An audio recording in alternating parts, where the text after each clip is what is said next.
case if you saw the initial image, Spider-Woman is getting an updated costume.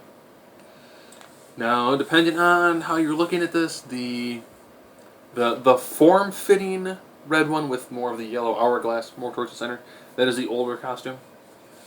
So the costume, probably since her inception.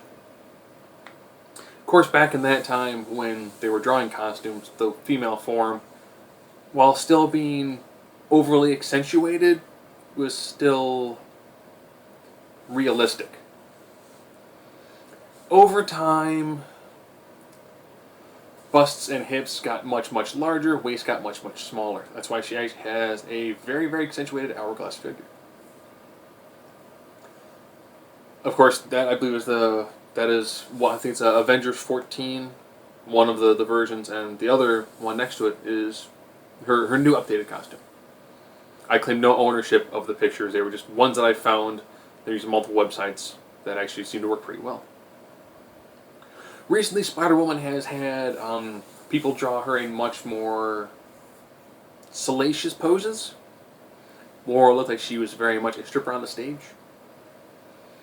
So I can understand why they want to update her appearance. Ironically, had they just kind of toned down the amount of anatomy they've added onto the character, you could have kept that actual other costume. You could have just made her look more normal. You know, there are women who do have bodies that match that. Very, very, very small percentage of women do. Ironically, when you look at most of the men in comics, they are super jacked, absolutely muscle bound. Normally to the point where it's almost kind of entirely non-functional, depending on the character. The updated look, you know, it does have definitely more of it's kind of almost like a hipster feel to it. I still find it kind of odd that she has almost like a non-existent nose. The use of now going from at least kind of like a mask covered here, and depending on artist, it'd cover her ears, so you kind of saw like her mouth and her hair. We're not going to glasses. So, to illustrate the point, not a superhero, superhero. Or in the world of DC, not a superhero, superhero. You know, the look is definitely a lot more funky. It's a little more kind of like a hipster look. Something that might be a little bit easier to try to do. I also noticed that as I'm looking at the picture, they drastically toned down the anatomy enhancements. Which, I mean, that's what needs to be done every now and then. Well aware of the fact that comics are predominantly drawn by men. A lot of comics are sold specifically because of their sex appeal. Because comics, first and foremost, are a visual media. If you look at a comic and it's drawn horribly, you can have an awesome story, but someone's going to need to tell you, hey, this story is awesome, you should read it. If a comic is drawn beautifully, has a bad story, you might buy a couple of them, then after a while you'll drop it because the story sucks. So again, visual media, I do understand why they've gone that route. You know, they've wanted to almost constantly almost like resexualize the female characters. You've seen it in like the Avengers poster where it's like, check out my butt.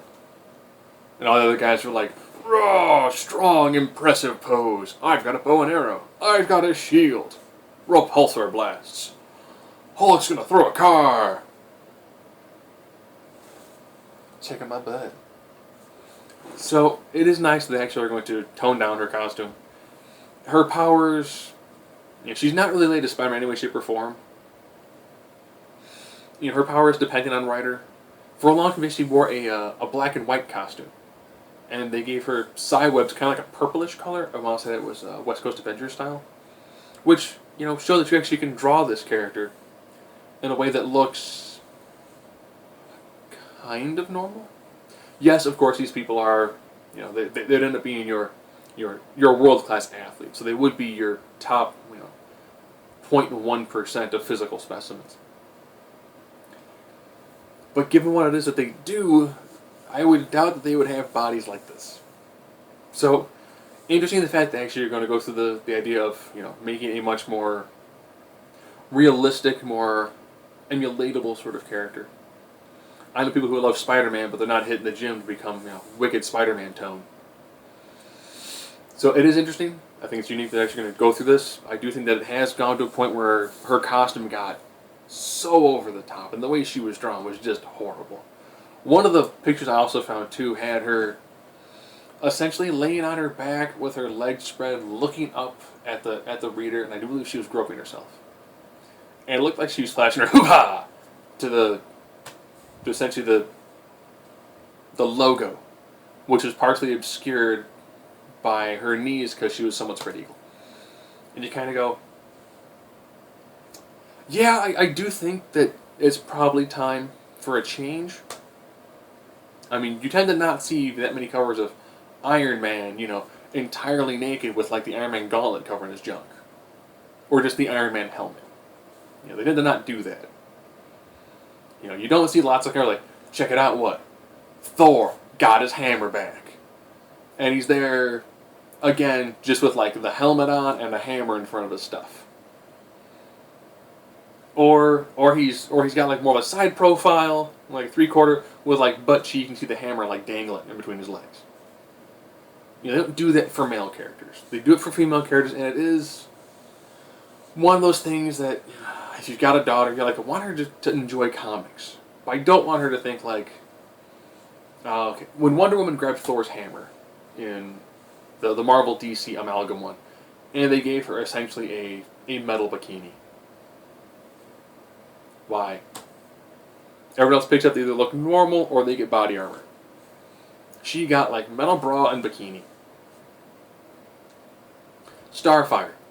Tremendous character, people loved her. They do a reinvention, also like, oh, well, she gains information through physical contact and will have sex with people and then forget all about who they are as individuals.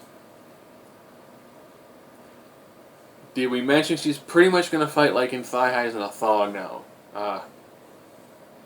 Initially, this bathing suit we had her in was see-through. Yep. Great character when written for the the Teen Titans cartoon, where she looked, like a young girl. Then you turn into random sex kitten.